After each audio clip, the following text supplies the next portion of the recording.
Hello everyone. Today we're going to study a poem for Prep 2 students titled Night, written by William Blake.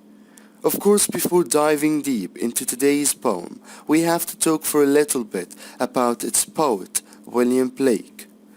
William Blake was both a poet and a painter. He is considered to be one of 6 major male romantic poets of the early 19th century.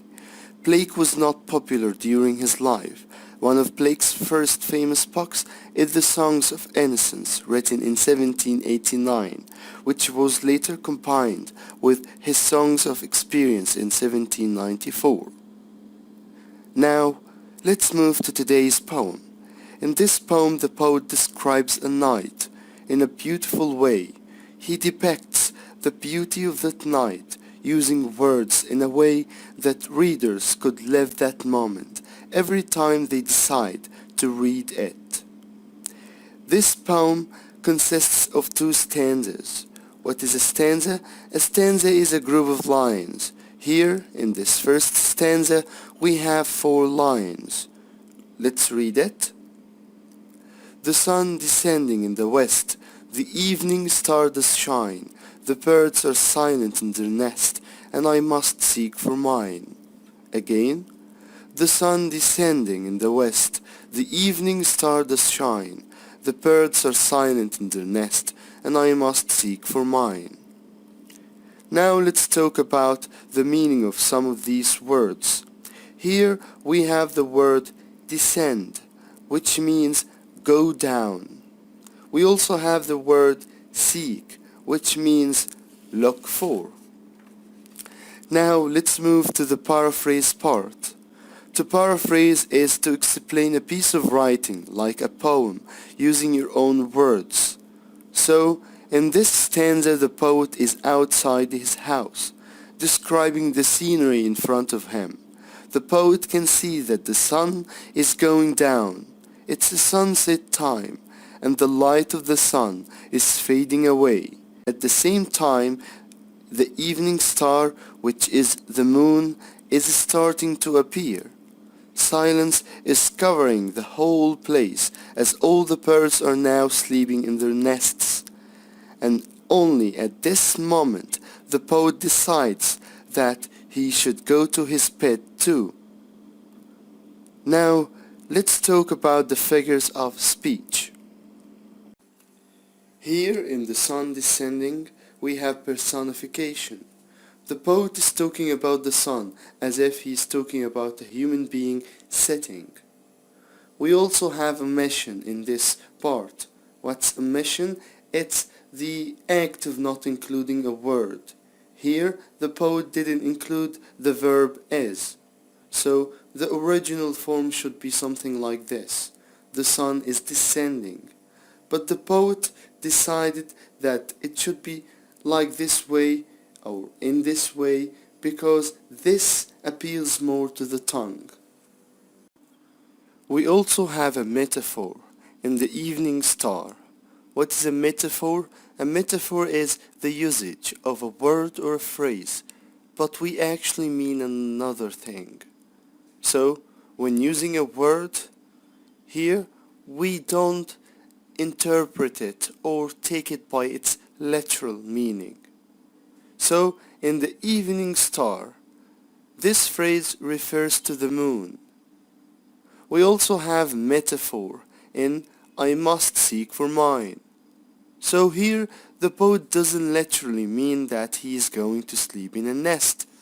Actually, he means that he's going home to sleep. So, again, a metaphor is the usage of a word or a phrase, but this word or this phrase refers to another thing.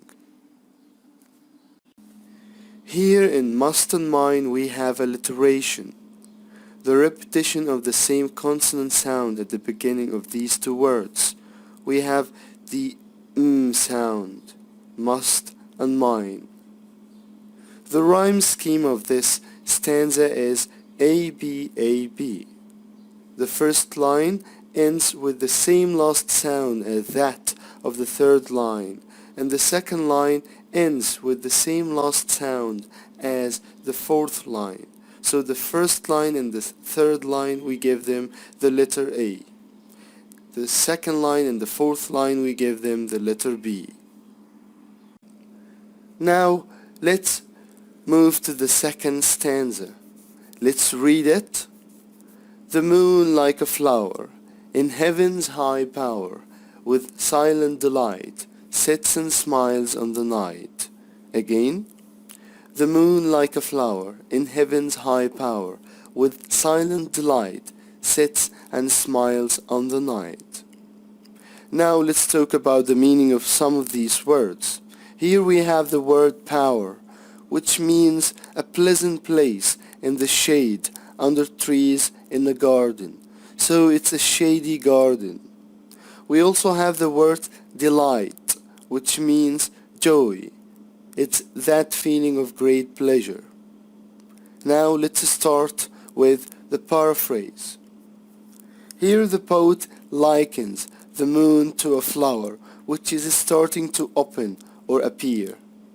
He also likens the sky to a shady garden because at that time of sunset the light of the sun fades away and the sky becomes a little shady like a shady garden. And this pleasurable sight of the sky with the moon in the middle makes it a pleasant night with a smiling moon. Now let's move to the figures of speech. The moon sits and smiles.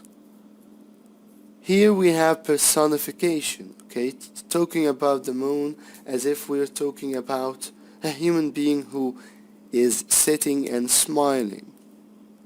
We also have personification in silent delight. Delight is an abstract noun, so we can only say that a human being is silent.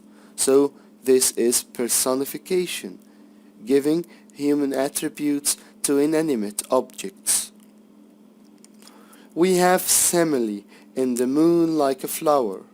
So here, what is a simile? It's when you liken something to another thing, using like or as. So I can say the moon like a flower, the moon as a flower.